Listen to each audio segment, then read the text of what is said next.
The House has narrowly passed the annual defense bill. Lawmakers voted mostly along party lines, 219 to 210. Only 4 Republicans voted against it, and 4 Democrats voted in favor. The package includes a number of controversial amendments, including a ban on the Pentagon covering travel expenses for service members seeking abortions.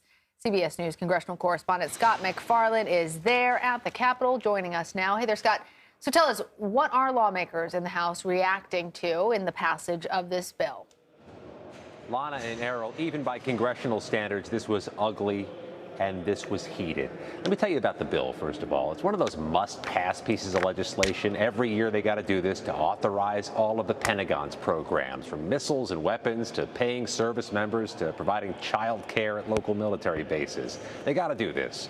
But this bill is distinctively controversial. What just passed the House today is not going to pass the U.S. Senate because they added, Republican leadership did, some amendments, approved amendments, that are particularly divisive. You mentioned the abortion rights one, limiting abortion services for some service members, but also Xing out diversity programs, inclusion programs the military has.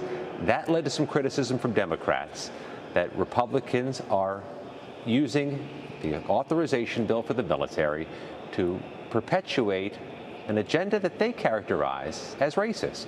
And that has led to a back and forth that has defined this day here in Washington. Take a listen to 2 opposing members. First, the House Democratic leader, his response to this bill, then the reaction from Republican Chip Roy, a leader on those amendments, in his conference. You have individuals in this country and across the Congress, including within the House Republican Conference, which clearly has been taken over by extreme MAGA Republicans, and individuals like George Santos and others who have outwardly expressed sympathy for white supremacy. The American people firmly disagree with that. And, what we're trying to do is stop the extent to which the Department of Defense and this Democrat administration have been injecting that kind of divisive social engineering into the Department of Defense. And then there was this seminal moment last night. Republican Eli Crane on the House floor during a debate used the phrase colored people. He later said he misspoke, that he meant to say people of color, but that led to an objection from a Democrat. The words were taken down, and the dispute, the heat that that moment generated, continued through this day and will continue when Congress returns here next week.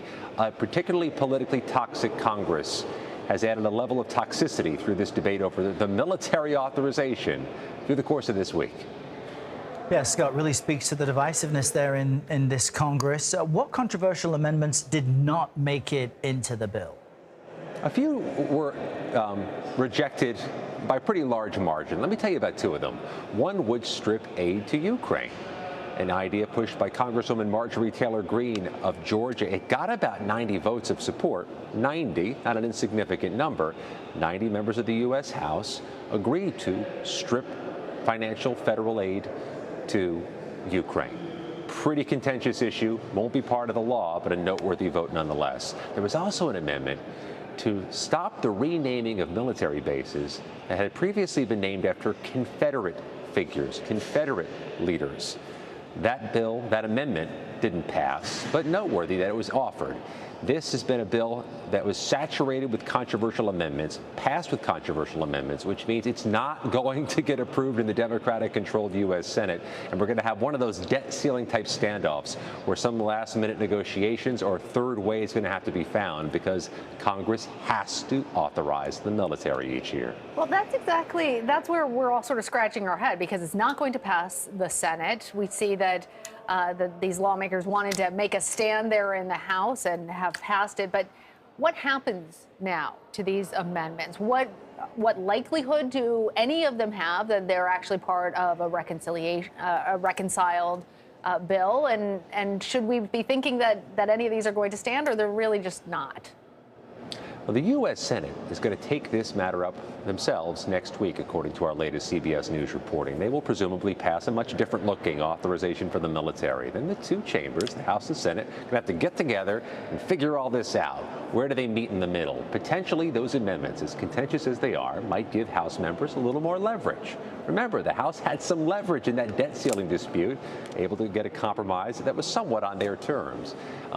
But the senators are not going to buy into this stripping of inclusion and diversity programs, presumably.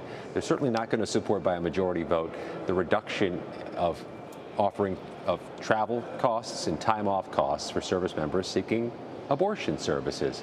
So we'll see where they meet in the middle, but this is all going to prolong things and add another level of toxicity to a uniquely toxic political moment. All right, Scott MacFarlane, thanks for bringing us up to date. Appreciate it. Thanks, Thank Scott. you.